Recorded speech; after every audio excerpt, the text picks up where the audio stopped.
Snow fell like ash from a dying sky. At midnight, the old steel bridge over the frozen river was already cracking under artillery shockwaves. On the far side of the valley, an armored division rolled forward tanks, IFVs, troop carriers, and iron flood, ready to swallow the last evacuation route. And standing between them and the bridge was one sniper. A woman wrapped in white winter camouflage, her rifle older than most of the soldiers behind her.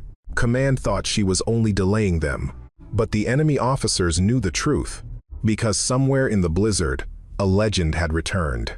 They whispered her call sign through the radio static. The Midnight Watch. The valley had no name worth remembering. It was the kind of geography that existed only to be crossed a shallow basin between two ridgelines, bisected by the Varick River, which in summer ran cold and clean over smooth gray stones. In winter, it froze solid from bank to bank, and the ice was thick enough to walk on, thick enough to drive a loaded truck across if you were desperate and lucky. Tonight, no one was lucky. The temperature had dropped to -23 °C before midnight. The wind had been building since dusk, hauling curtains of snow off the northern ridge and driving them down into the valley at a flat angle that turned every exposed surface into a white blur. The blizzard was mature and committed, the kind that didn't apologize, the kind that erased roads and identities and mistakes with equal indifference. The bridge was called the Caspar Bridge, after an engineer dead for 60 years. It was a two-lane steel truss structure, the sort of thing built during an era when function was considered sufficient justification and beauty was someone else's problem. The trusses were painted green, or had been, once, but the paint had long since flaked into rust, and the rust had eaten deep in several places, and the last structural assessment, conducted 3 years ago, had recommended immediate reinforcement of the central span's primary load-bearing members. The reinforcement had never happened. Now the bridge was shaking. Not from traffic. The last civilian vehicle had crossed 40 minutes ago. A school bus carrying 11 children and a driver named Harold Breen, who had refused to leave until every child was aboard, and who had crossed the bridge doing 60 km/h with his headlights off, navigating by memory and instinct through a blizzard that had reduced visibility to less than 30 meters. The shaking came from the artillery. The enemy's forward batteries had been ranging the valley for the past hour, walking their rounds up from the southern end, searching for the bridge with the methodical patience of professionals who had done this before and understood that patience, in artillery work, was a force multiplier. 3 rounds had landed within 200 meters of the bridge structure. One had struck the riverbank 40 meters east of the eastern approach and thrown a column of frozen earth 20 meters into the air. The bridge had swayed. In the command post, a requisitioned farmhouse on the north ridge, its windows blacked out, its rooms thick with the smell of cold coffee and unwashed men. Captain Douglas Farrell stood over a map table and worked the problem with the focused calm of a man who has accepted that all his options are bad and is simply choosing the least bad one. "Demolition team status," he said, without looking up. Sergeant First Class Theodore Mace answered from the doorway. He was a large man, gray at the temples, with a veteran's economical relationship with motion. "Team is set on the north end. Charges are placed. We're waiting on your word." "And the south end?" "No team. We couldn't get anyone across." Mace paused. "We had a volunteer." Farrell looked up. "Sniper. She crossed 40 minutes ago. Said she'd buy us time." Mace's expression was carefully neutral, the expression of a man reporting a fact he found difficult to categorize. She wouldn't give her unit designation, just her call sign. "Which is?" Mace hesitated for 1 second. A fraction of a second, really. Almost nothing. "Midnight watch, sir." Farrell was quiet for a moment. Outside, the wind hit the farmhouse hard enough to shudder the walls. Private First Class Owen Burke, 22 years old and 6 months out of basic training, was standing near the doorway. He had been listening without intending to. He was at the age where you absorbed everything, because you hadn't yet learned which things were worth absorbing. "Who is she?" he asked. Neither Farrell nor Mace answered immediately. Mace finally said, "Someone who shouldn't be here." He said it the way you say something that is both a statement of fact and a kind of prayer, descriptive and reverent at once. Through the frosted farmhouse window, if you looked very carefully in the right direction, you could just barely distinguish the dark outline of the bridge against the white void of the valley. And if you looked at the bridge's upper truss at the highest point of its eastern tower, you might have noticed, if you were looking for it, a shape that wasn't quite snow. Still, patient, white, watching. Farrell turned back to the map. How long until the column reaches the valley floor? 30 minutes, Mace said. Maybe 25. And the last civilians? Still crossing. Final count was short. 14 people unaccounted for. They may have taken the northern track. May have. Yes, sir. Farrell put both hands flat on the map table and looked at the bridge on the paper. Then he looked at the window, in the direction of the real bridge. Hold demolition, he said. Until she calls it. Mace didn't argue.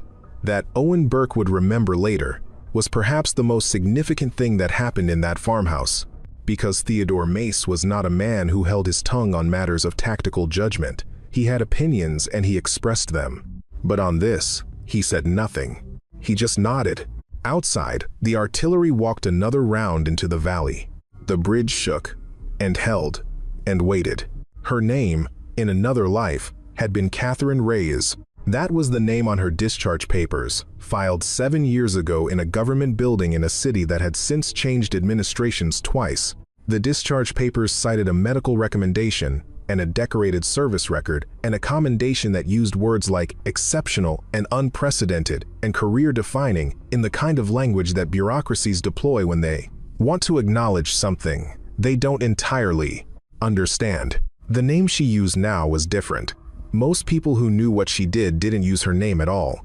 They used the call sign, or they used nothing, or they used a kind of careful silence that communicated more than names did. She was 38 years old. She had green eyes and brown hair cut close enough that it didn't interfere with fieldwork, and her face, under the balaclava and the snow, was weathered in the way that faces get when they spend a significant portion of their existence outdoors in conditions that humans aren't designed for. She was not a large woman, 5'7", lean and efficient in the way that people become when they carry heavy things over long distances for years and years. Her rifle was a bolt-action chambered in .338 Lapua Magnum. It was not a new rifle. The original stock had been replaced twice, and the barrel had been replaced once, and several of the internal components had been fitted and refitted by a gunsmith in a small workshop outside of a city whose name she didn't use in conversation. The optic was a first focal plane scope, 12-power maximum magnification, with a reticle she had memorized so completely that she could calculate corrections in her sleep. The rifle weighed exactly 6.8 kilograms unloaded.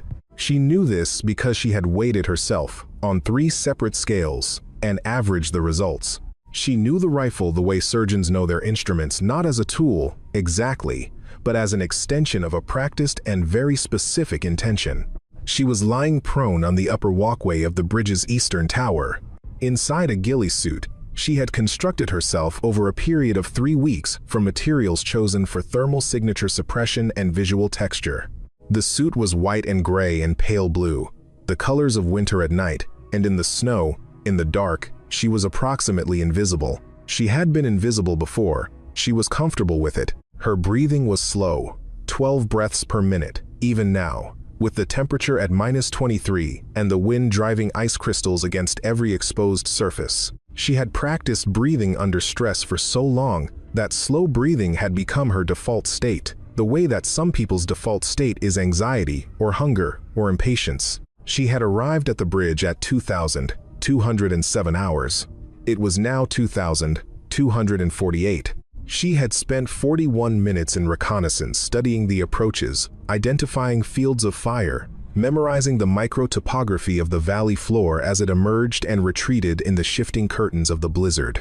She had identified 7 primary firing positions and 3 fallback positions, and she had routed the transitions between them with the same care that a chess player brings to a positional game. She had 43 rounds in total, 4 loaded magazines and 1 round already chambered. She had done the arithmetic with precision. 43 rounds, 1 armored division, a bridge that was already dying. The radio in her chest rig crackled. Sniper, confirm position. The voice was male, careful, professional. Captain Farrell, she presumed. She had not met him. She didn't need to. She pressed the transmit button. "Bridge, overwatch. I'll slow them down." She paused. "Don't blow the bridge until I say." A longer pause on the other end. "Copy that. Civilians still crossing. We need 12 more minutes minimum." "Understood." She released the transmit button and returned her eye to the scope. In the valley below, through the shifting snow, she could see the first hint of vehicle lights. The column was early. She made one small adjustment to her position 2 centimeters left. The weight redistributed from her left hip to her right, and she settled. The scope found a human figure at the head of the column. An officer, standing beside the lead vehicle, pointing forward, making decisions. She read the wind. She exhaled, slowly, to the bottom of her breath. She waited. The shot broke at 2,251 hours and 32 seconds.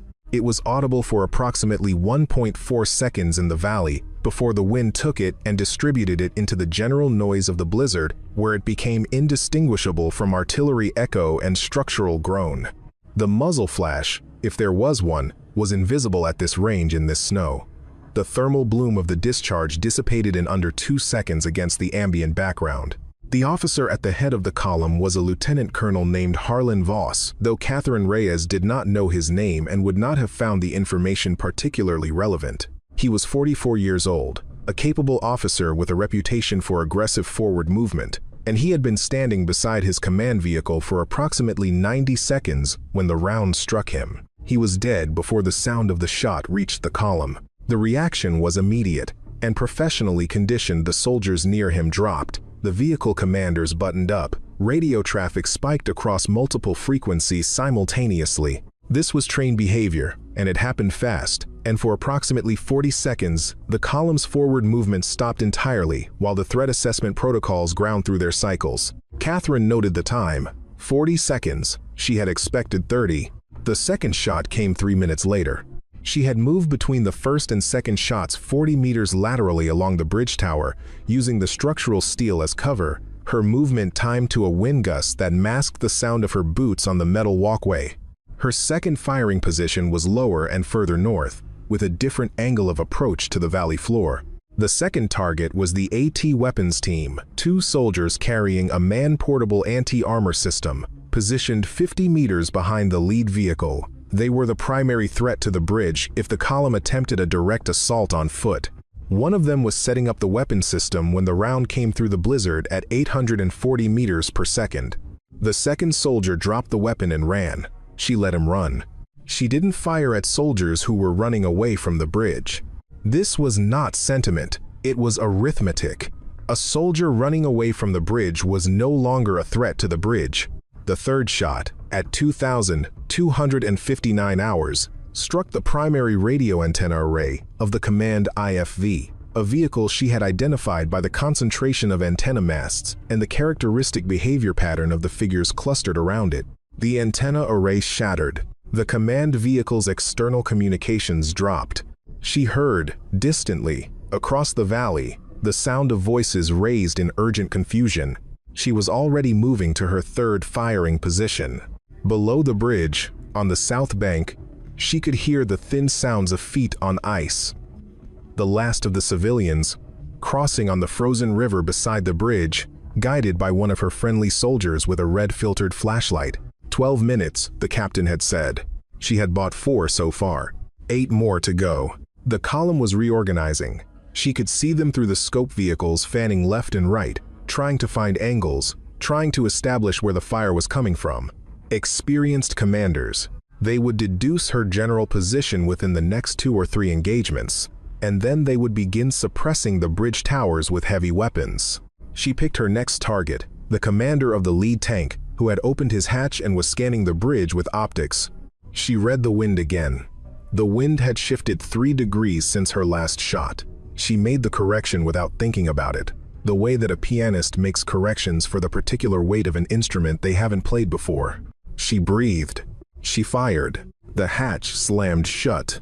General Bram Hulcott was 61 years old and had spent 37 of those years in service.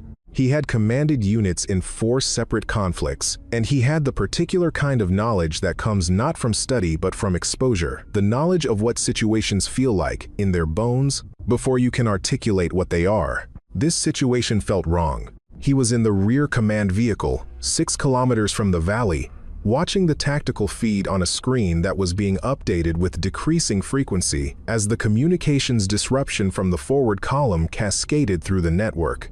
The antenna strike had been precise, specific, targeted at function rather than at presence. That was not the work of a harassing sniper. A harassing sniper caused disruption by creating fear and uncertainty. A harassing sniper fired at whatever was available and moved often and accepted a low hit percentage as the price of staying alive. A harassing sniper's value was psychological. What was happening to his column was not psychological. It was surgical. Each shot had disabled a specific capability: command authority, anti-armor capability, communications. 3 shots, 3 capabilities neutralized. Halcott picked up a set of optics and stepped out of the vehicle into the blizzard. He looked toward the valley. Through the snow, at this distance, he could see nothing of the bridge. But he could see the absence of forward movement in his column, and he could see the disruption patterns in the vehicle lights, and he could read the shape of the problem the way you read a text you know well. Sir, his aide, a young captain named Marcus Webb, materialized at his elbow. Forward command reports an unknown sniper on the bridge structure. Single shooter, high rate of. What's the engagement pattern? Webb checked his notes. First shot, forward commander. Second shot, AT team single target. Other target fled. Third shot, antenna array. Fourth, what angle on the antenna shot? A pause. Webb rechecked. Lateral. From the north side of the bridge tower, Halcott lowered the optics. She had moved between the second and third shot, south to north, which meant she had a planned route along the structure. Which meant she had been on that bridge before this night, or she had studied it with enough care that she knew its geometry in the dark, in a blizzard, under fire. He stood in the wind for a long moment.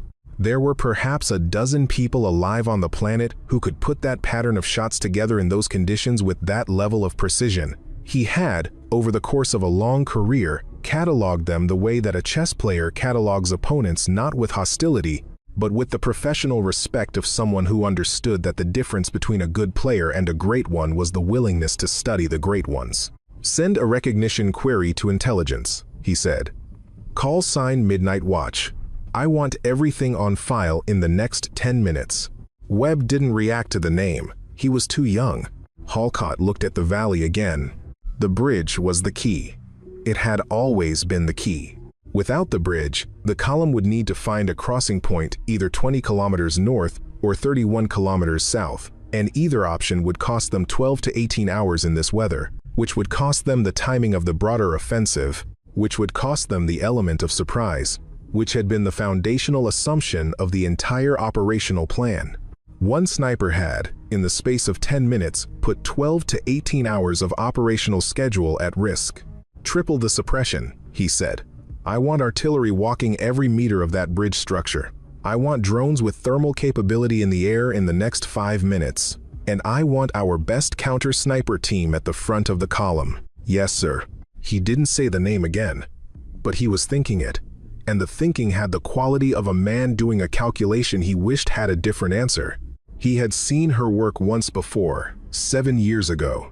He had not been on the same side. He looked at his watch.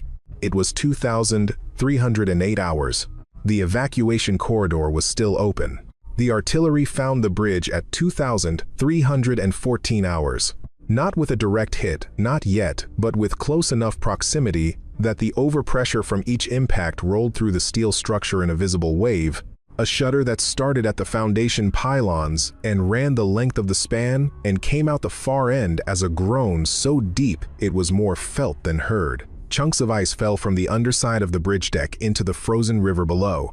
Rivets in the older sections of the truss vibrated in their seats. Catherine was at her 4th firing position on the central span, prone on the deck, using the steel railing as cover when the first close impact hit 60 meters east of her. The shockwave came through the metal, and through her chest, and through the rifle. She tasted iron. She kept her eye on the scope.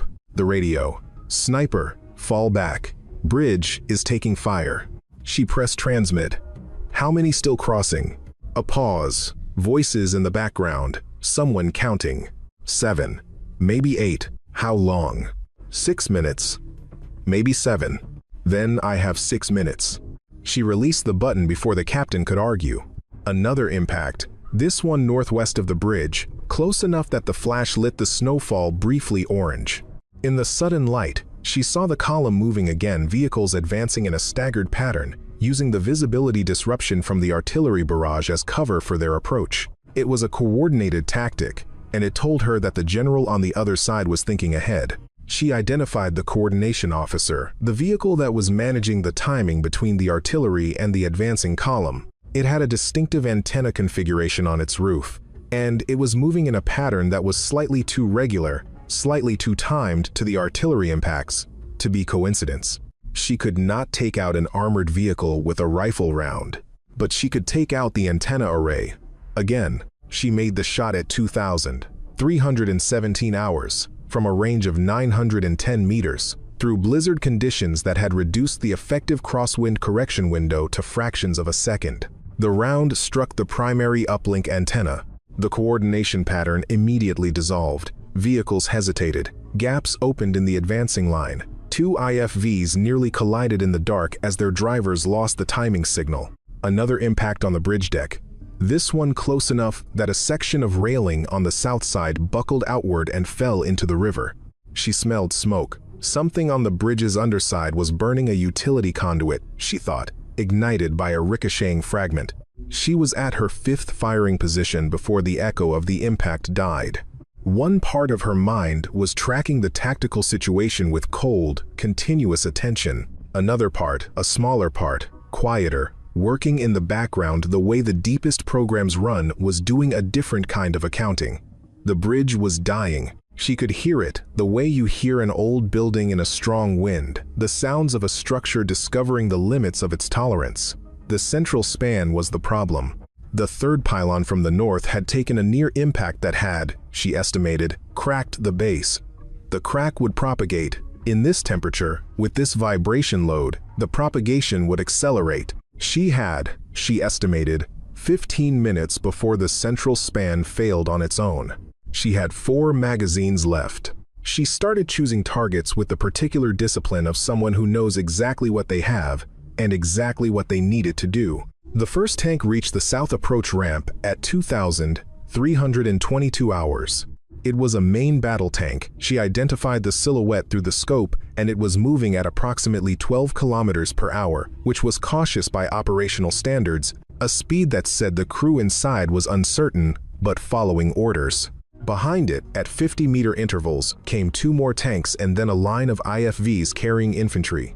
She could not stop a tank with a rifle. This was a fact, not a limitation. You worked with facts. What she could do was shape the tank's behavior. A tank without a clear sighting picture for its commander was a tank operating on inertia rather than decision. A tank whose accompanying infantry had been scattered was a tank in the worst possible operational condition, powerful but effectively blind, because tanks needed infantry to guard against the threats they couldn't see. She began with the infantry. The soldiers following the lead tank were moving in a tactical spread, and they were good. They used the tank as cover. They maintained proper intervals. They were scanning, but they were scanning for a sniper on the bridge, which meant they were scanning up toward the towers, toward the elevated positions. She was on the deck now, lower than they expected. The first shot at 2,323 hours struck a squad leader. She identified him by the way the men near him were orienting to his direction. The squad fractured. Half went to ground. The other half moved laterally without coordination. The tank, hearing the shot but not seeing the source, slowed. Its turret swung left, then right, searching. She was already moving. The second shot at 2,324 hours struck the machine gunner on the second tank's turret ring. The gunner dropped inside the vehicle. The hatch stayed open. The tank commander, trying to maintain situational awareness, had left it up. She did not take a shot at the commander through the hatch. Not yet. She needed the commander to make a specific decision. The decision came at 2,325 hours. The lead tank, uncertain, slowing, with its infantry scattered and no clear target to engage, did what vehicles do when their drivers are uncertain. It drifted slightly right, toward the solid south railing of the bridge. seeking the psychological reassurance of a known boundary. It was a small drift, probably unconscious, the driver's hands following his nervous system. But the south railing was already weakened. The tank's right track caught the railing bracket, a piece of structural steel that had been shaken loose by the earlier artillery impact, and the track locked momentarily, and the tank slewed right with its own momentum, and the front glacis struck the railing post at an oblique angle, and the railing post, which had been cracked at its base by the overpressure, gave. The tank didn't fall. It was too heavy and too wide, but it stopped, completely, 40 degrees off axis, blocking the full width of the bridge approach, its right track suspended over the edge, its left track unable to get purchase on the ice-covered bridge deck. The second tank braked. The third tank braked. The column behind them compressed. The bridge was blocked. In the command vehicle, 6 kilometers back, General Holcott heard the report and was quiet for a long moment. How long to clear the approach? Unknown, sir. The tank is wedged. We'd need an engineering vehicle. How long for the engineering vehicle to reach the front of the column? A pause for calculation. 25 minutes, sir. Minimum. Holcott looked at his watch. 2,326 hours. 25 minutes. He looked at the tactical map. Somewhere on the other side of that bridge, somewhere in the dark and the snow, there were civilians still crossing. There were soldiers waiting for an order to blow the bridge. And there was one woman with a rifle, working in the cold, alone, making 25 minutes out of nothing. He picked up the radio.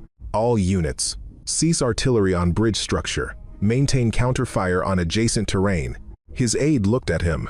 If she keeps working, Holcott said quietly, not to his aide but to no one in particular, and I keep shelling the bridge, I'll bring it down before she does. And then I lose the crossing permanently. He needed the bridge intact. He needed her dead. And both of those things were, at the moment, mutually exclusive.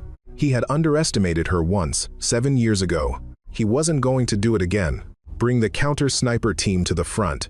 Now, she knew they would come for her. This was not a tactical deduction. It was a mathematical certainty. When one side has a precision asset disrupting operations, the other side deploys a precision counter asset. The timelines were predictable. She had estimated 18 to 22 minutes from the first engagement before a counter-sniper element was in position. She was at minute 17.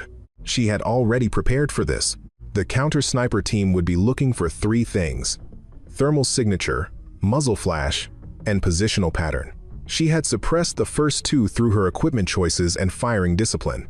The third was harder, because positional pattern was a function of behavior, and behavior was constrained by the terrain. The bridge's geometry forced her through certain choke points. Anyone who had studied the bridge's layout carefully, and a good counter-sniper team, would have studied it could predict roughly where she would be. She had been counting on this. At 2,328 hours, she moved to firing position 7, a position she had identified during her initial reconnaissance as the most predictable one, the one that the terrain's logic pointed to most clearly. She arrived there, deployed into a prone firing position, and waited. Not to fire, to be seen. She let her thermal signature build. For 40 seconds she was moving, and moving generated heat, and the ghillie suit would suppress but not eliminate the signature. She gave the drone enough time to register her position and transmit. Then she moved. 12 meters north and 3 meters down, a transition route she had memorized because it used the structural steel to break line of sight from 3 specific approach vectors. She heard the drone before she saw it. It came from the south, flying low through the blizzard, using the snow for cover the same way she did. It was a small tactical platform, propeller-driven, and it was navigating to a thermal trace that was 12 meters and 6 seconds out of date. The drone flew directly over the railing she had just vacated. She waited. The counter-sniper team, following the drone's location data, would have oriented on that position. They would be setting up a firing solution. They would be taking their time, because they were professionals, and professionals didn't rush the setup shot. She scanned the southern ridge. Through the scope, at this range, in this snow, the ridge was mostly darkness in texture. She moved the scope slowly, the way you read a page left to right, top to bottom, looking for the thing that didn't fit. The thing that was slightly too still, slightly too geometric, slightly too deliberate in its stillness. She found it at 2,331 hours. A shape in the snow on the south ridge, approximately 940 meters distant. The shape was excellent, nearly perfect, the product of real skill. She would not have found it at all if she hadn't been looking for it, and she had known where to look because she had understood where she would have set up if the situation were reversed. She estimated wind. She estimated the angle correction for the elevation difference. She calculated the time of flight for the round and cross-referenced it against the expected reaction time of the target. She did not rush. She breathed down to the bottom of her lungs. The blizzard gusted. She waited for the gust to pass. The shape on the ridge hadn't moved. It was committed to its firing solution. It was 1 second from taking its shot. She fired first. The shape on the ridge dropped and didn't move.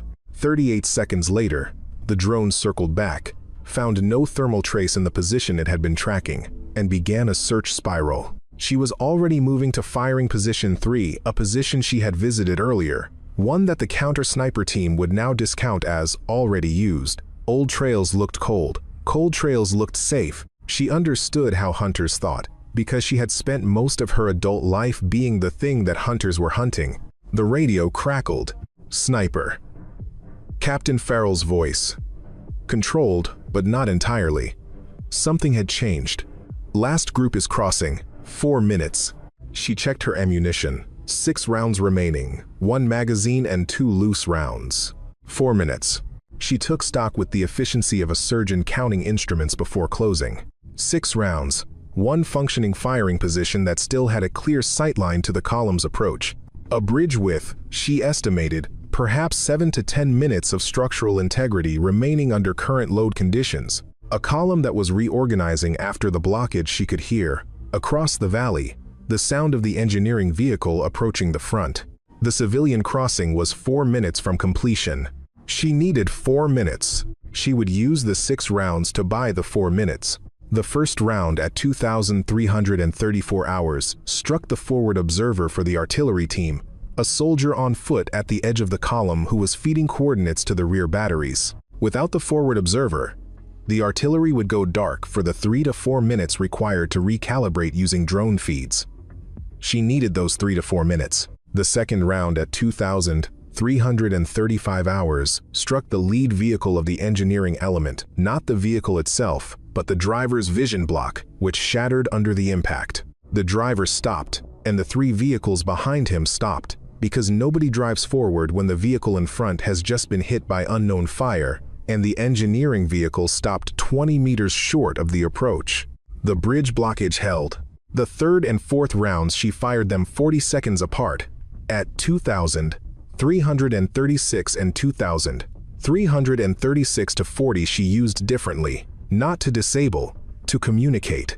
Both rounds struck the ice surface of the frozen river 40 meters south of the bridge approach, at the precise points where a dismounted infantry assault would cross if the column commander decided to send troops on foot. She was not firing at soldiers. She was firing at intention. She was drawing a line in the snow that said, "This route is watched, and I have rounds remaining, and you do not know how many." The infantry element that had been forming up for a dismounted assault hesitated. She saw the hesitation through the scope figures stopping, officers turning to each other, the particular human behavior of people recalculating. The fifth round at 2,338 hours. She had chambered it and was acquiring the target, the commander of the engineering vehicle, who had gotten out and was physically directing the approach when the radio came alive. Sniper, Farrell's voice, different now, quieter, evacuation complete. She kept the scope on the target for 1 beat. Then, she lowered her cheek from the stock. She pressed transmit. "Blow the bridge," she said. A pause of exactly 3 seconds. "Copy that. Firing circuit in 10 seconds. Get clear." She rose from her firing position and looked at the bridge around her, the fractured railing, the smoke still rising from the utility conduit fire, the ice sheeting the deck, the steel trusses showing their age in a dozen places. She had spent 91 minutes on this structure, and she had read it the way you read a landscape you might have to escape across, every weakness noted, every transit route memorized. She had 1 round left. She knew exactly where she was going to use it.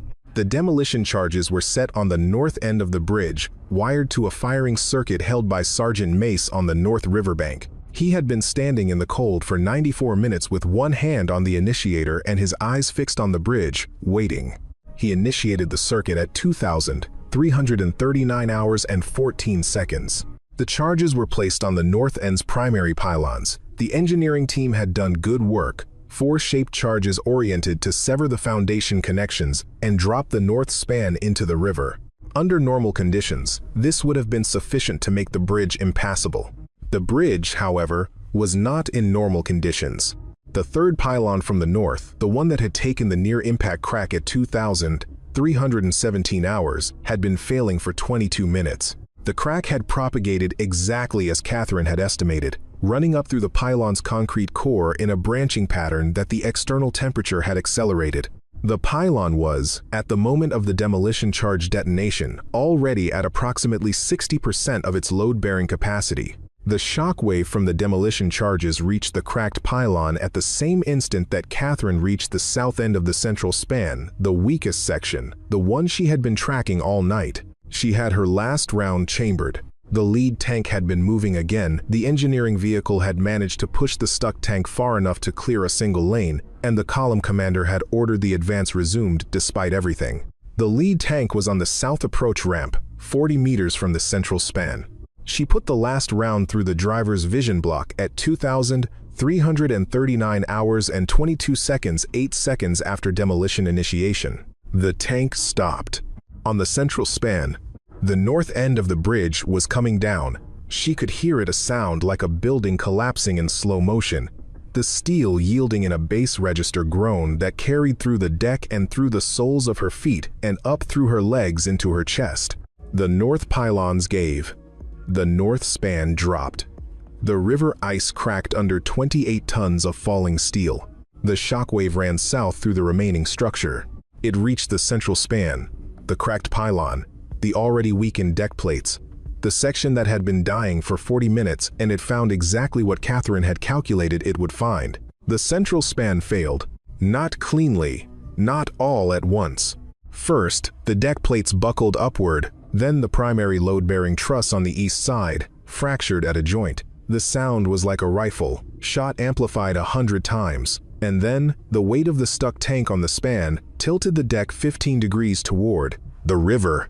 And the tank slid, and the tank's weight accelerated the failure, and the central span dropped into the river in 2 large sections, and a cascade of smaller pieces, and a plume of ice and water that rose 30 meters into the blizzard sky. The engineering vehicle on the south ramp, which had been half on and half off the approach structure, fell with the ramp when it separated from the south bank foundation. The column stopped. Completely. Finally. The river was 20 meters deep at the center channel. The ice, already broken by the artillery impacts and the structural collapse, would not support tank weight. The north ford was 11 kilometers east. The south ford was 29 kilometers west. The bridge was gone. The evacuation route was closed. The column was stopped. On the south bank, in the snow, at the edge of where the approach ramp had been, there was a silence. Owen Burke was standing on the north bank when the bridge came down. He had been standing there for the last 14 minutes, watching, because Captain Farrell had sent everyone else back to the vehicles and had stood by himself with Sergeant Mace, and Burke had technically received the order to fall back, but had technically misunderstood the radius of the order, and had ended up 40 meters from both the captain and the vehicles, which was arguably neither back nor forward, and he had stayed there and watched. He had watched the bridge die over the course of 91 minutes, and he had watched the lights of the armored column in the valley, and he had listened to the shots, each one separate and clean, each one arriving from a slightly different direction, the pattern of a person in motion, working, and he had tried to understand what he was hearing. He had understood some of it. He was young, not uninformed. The central span fell at 2,339 hours and 22 seconds. He watched it fall. And it was both smaller and larger than he had imagined. Smaller because the blizzard reduced it to shapes and sounds rather than a complete visual event. Larger because the sounds were enormous and the ground shook, and the ice on the river cracked in a line that ran from bank to bank and then radiated outward. Silence. Mace initiated the demolition. The north end came down 8 seconds later. More silence. Burke stood in the snow, looking at the place where the bridge had been. Then he looked for the sniper. He looked at the south bank through the optics he had borrowed from the signal sergeant, scanning left and right along the water's edge. The snow was heavy, and the visibility was bad, and the far bank was mostly dark and formless. He looked for a white shape, for movement, for anything. He didn't find her. After 40 seconds, he lowered the optics. Farrell was beside him now. The captain looked older than he had in the farmhouse, older and quieter and carrying something that Burke didn't have the vocabulary for yet, though he would later. Did she? Burke started. I don't know. Is she? I said I don't know, not harsh, careful, the answer of someone who had stopped guessing about certain things. Mace was scanning the riverbank south of them. He was moving the optics slowly, methodically, in the way that people move when they are looking for something very specific and very small. He stopped. Contact, he said, quietly. Burke looked where Mace was pointing. On the south bank, perhaps 200 meters downstream from the bridge's south end, there was a shape at the edge of the ice, too still for an animal, too upright for debris. A shape that was sitting rather than lying, which meant it was alive, which meant, "We need a crossing," Farrell said immediately. "River's broken, sir. Ice won't hold. Boats. We have one inflatable at the motor pool. Takes. Get it." Mace was already moving. Burke kept the optics on the shape at the water's edge. It wasn't moving. As he watched, through the snow, it seemed to shift a slight, lean forward, a resting of what might have been hands on what might have been knees. The posture of someone who was sitting because standing was no longer available as an option.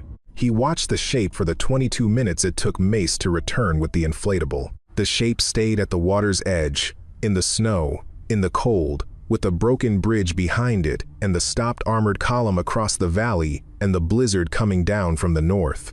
It didn't move, but it didn't fall. They crossed in the inflatable Mace, Burke, and a medic named Christina Holt, who had appeared out of the motor pool vehicles without being summoned, in the way that medics appear when medics are needed. The river current was sluggish under the broken ice, and the crossing took 6 minutes, and it was cold in the open water in a way that made Burke's teeth hurt. They found her where the optics had placed her at the water's edge, sitting against a snow-covered concrete foundation block that was all that remained of the bridge's south end. She had her rifle across her knees and her back against the concrete, and she was looking out at the river with the expression of someone watching something that had already finished. There was blood on the snow, not a catastrophic amount, the kind of amount that was serious and needed attention and was not, by itself, fatal.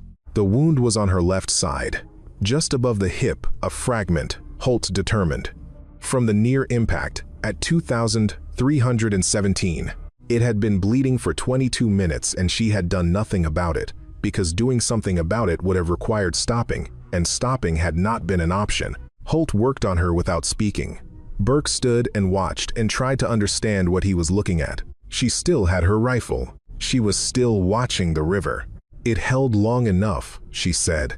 Not to any of them, particularly. As an answer to a question nobody had asked out loud, but which everyone standing there was asking internally. Mace crouched beside her. He was not a sentimental man, and his face didn't change, but something in how he positioned himself was different, close, deliberate, the way you position yourself near something you are not going to leave. "We got everyone across," he said. She looked at the river for a moment. Then she nodded, once, and put her head back against the concrete. Holt finished with the wound and started an assessment for other damage. Burke stood in the snow and looked back at the far bank at the stopped column, at the lights of the vehicles, at the blown bridge between them and here. "Is she going to be okay?" he asked Holt. Holt gave the answer that medics give when they are doing their job correctly. "She needs a hospital. Get the inflatable ready." They got her into the inflatable. Mace held the rifle because she wouldn't put it down and Holt needed her hands free. The crossing back was slower. 4 people in the boat, plus the rifle, plus the weight of the night's work. On the north bank, Farrell was waiting. He looked at her for a long moment. She looked back at him with green eyes that were tired in a specific way, not the tiredness of a person who needs sleep, but the tiredness of a person who has spent something that takes longer than sleep to recover. "Midnight watch," Farrell said. Not a call sign in that moment. Something else. She said nothing. They loaded her into the command vehicle and turned north, away from the valley and the broken bridge, and the stopped column and the snow falling on all of it. Burke rode in the back of a transport truck. Through the rear canvas flap, he could see the valley receding behind them, the white bowl of it, the dark shape of the bridge's remaining fragments, the lights of the column at a standstill on the south side. He thought about something Mace had said hours ago in the farmhouse and hadn't elaborated on. Someone who shouldn't be here. He thought about the shots he had heard measured, distinct, each one doing a specific job, each one arriving from a position that was slightly different from the last. The whole sequence unfolding over 91 minutes with the patient precision of a problem being solved by someone who had done their arithmetic in advance and was simply working through the answer. He thought about the shape at the water's edge, sitting in the cold with a bullet wound and a rifle, watching the river. He looked back at the valley. The snow was coming down harder now. Within an hour, it would cover the debris field, cover the ice, cover the dents in the approach ramp. It would cover the blood on the south bank. It would cover the spent casings, 43 of them, by the morning count scattered across the bridge's walkways and the tower platforms and the deck. It would not cover the bridge, because there was no bridge left to cover. There was only the river, and the broken pylons on each bank, and the gap between them. And that gap, in the morning count, had cost the column 11 hours and 40 minutes, and a bridge that the engineers said would take 6 weeks to replace. 43 rounds. One woman. One bridge. 11 hours and 40 minutes. Burke turned away from the valley and looked at the road ahead. The after-action report filed by Captain Douglas Farrell, dated 3 days after the engagement, listed 17 separate engagements in the 91-minute defensive action at the Kaspar Bridge. It listed 43 rounds expended.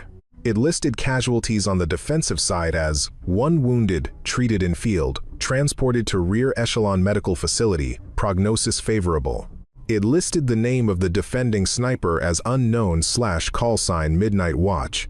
The intelligence section's annotation on the bottom of the report read, identity unconfirmed, tactical signature, consistent with historical records, recommend further review. The further review never came. Or, if it did, it came through channels that didn't generate paperwork that ended up in accessible archives. Owen Burke spent the next 3 years in service, and in those 3 years, he encountered many soldiers who had heard of the Midnight Watch, heard the call sign, heard versions of the story, heard the details with varying degrees of accuracy. He never corrected anyone. He never added detail. He had been there. He knew what had happened. He also knew something that none of the versions he heard ever got right. They all ended with the mystery, the vanishing into the snow, the legendary figure walking away, the ghost in the blizzard. They ended at the moment of the bridge's fall because that was the dramatic moment, the moment that stories wanted. But Burke had been on the north bank. He had seen the shape at the water's edge. He had been in the inflatable. He had watched Holt work on the wound and had stood in the snow next to a woman who was tired and hurt and had said 4 words that meant nothing dramatic but everything real. It held long enough. That was what the stories never got. The moment after the legend. The moment where the person sits down because sitting is all that's left. The moment that doesn't make it into the versions people tell later. She was somewhere, still. He believed that. The prognosis had been favorable. And the valley in winter, the white bowl, the frozen river, the broken pylons, standing on each bank like a pair of old sentinels, remained exactly as the snow had left it. Quiet, patient, watching.